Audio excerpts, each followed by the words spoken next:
Fujifilm cameras. We all know that Fujifilm cameras have excellent color science and they perform very well during the day. I recently picked up an X-E3 a couple months ago and I've been loving the photos that I got from it. But if I want to take this camera more serious, I need to see how it could perform at night. I love doing long exposure photos, and can the Fujifilm X-E3 handle that? Let's find out. Here we are at the first location, Astoria Boulevard on the end.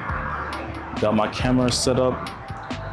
Already got a couple test shots, but what I'm thinking of doing is actually going down on this overpass over here. There's an overpass over Astoria Boulevard, so I think that would be a better composition. I actually got that shot before, but like I said, the mission for tonight is to see how the Fujifilm handles long exposures, because I never see people do long exposures with Fujifilm cameras, so about to see how the shots turn out. So this is the first shot that I got when I arrived at the Astoria Boulevard station. It's a 60-second long exposure using my Portra 160 film simulation on the Fujifilm X-E3. Obviously in Lightroom, I did edit the photo. It's a JPEG. So you're gonna see that it's a lot of grain, which I believe is because it's a JPEG. Now, I don't know if I would have had the Fujifilm long exposure noise reduction turned on in camera, if it would reduce the noise significantly, but it's pretty significant in a photo. Usually I wouldn't want to have this much noise in my long exposures. And I moved to the overpass. I feel like this is a better composition. It's a lower, so I feel like you're more close to the action. Right now I'm doing a 2-minute long exposure, so we're about to see how well the Fujifilm can handle. There's a decent amount of clouds in the sky right now, so hopefully you can get some nice cloud movement in the shot, because you know me, I'm a guy that loves a lot of movement in the shots with the clouds. So let's see what I can do. It's the first shot, is looking good, 2 minutes. Now here's the result for the second shot. Now this shot does have more noise, as I did have to up the exposure a bit in Lightroom because the JPEG came out kind of underexposed, even though it's a 2-minute long exposure. I pretty much edited these shots the same way I would edit my long exposure shots when I shoot with Sony, but it is a JPEG, so like even though the Fujifilm JPEGs are flexible, gotta keep in mind that it is a nighttime shot, so it might not be able to handle as much latitude as it would like when it's more light. One key feature I like about the Fujifilm X-E3s is you don't need a shutter release cable low-key, because if you put the camera shutter dial on T for time, you can do long exposures like 2 minutes, 4 minutes, then 8 minutes. But I do wish that they had like in-between stops, like a 3-minute or like a 5-minute, 6-minute. That you would definitely need to have your shutter release cable for, but I do like that it's not necessary to have one. Here you see my face. I was trying to take a 4-minute long exposure, and obviously I'm not going to show the result because it was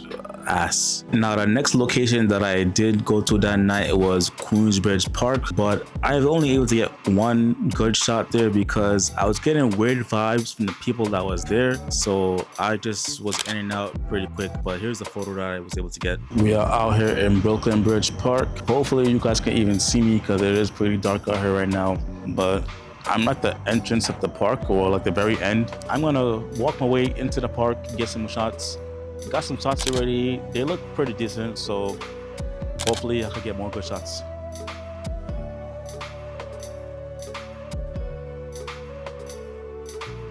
And now we get into my favorite photo of that night. This clean picture of the Brooklyn Bridge with the skyline in the back. Nice colors. And I also shot this on RAW. So as you can see, it's not as much noise compared to the second photo right here, which is the RAW. Both same exposure time, same exact edit on Lightroom, but you can see clearly one is more grainy than the other, which is the JPEG obviously.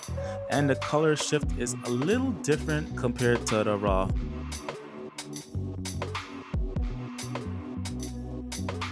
Now this photo as well was shot on RAW, and you could just tell by how clean the sky and the water is, and I just love how it came out. Now let's get into the verdict. Can you use a Fujifilm camera to take long exposures? Well, the answer is quite obviously yes. There was no doubt in my mind that you could use this camera to do long exposures, but I would say if you are going to be doing long exposures, I would suggest you either turn on the long exposure noise reduction in the camera or just shoot on RAW. Easier to edit, less grain to worry about. out. And if you shoot on RAW, you can use the denoise feature on Lightroom, which helps get rid of some of the noise. But shooting on JPEG, wouldn't really recommend it. Yes, the Fujifilm JPEGs are great, but I would just stick to using the Fujifilm JPEGs during the daytime when it's an ample amount of light. But there you have it. But first thing before I leave, please give a like, comment, and subscribe to the channel. It's the first video in a couple months. I know I've been slacking heavily. 2025 has not been a great year for me. It's been a very slow and unproductive year, but second half of 2025 we're trying to pick up the flow of things, and hopefully this is a start. But yeah, it's your boy Marlon, and we are gone.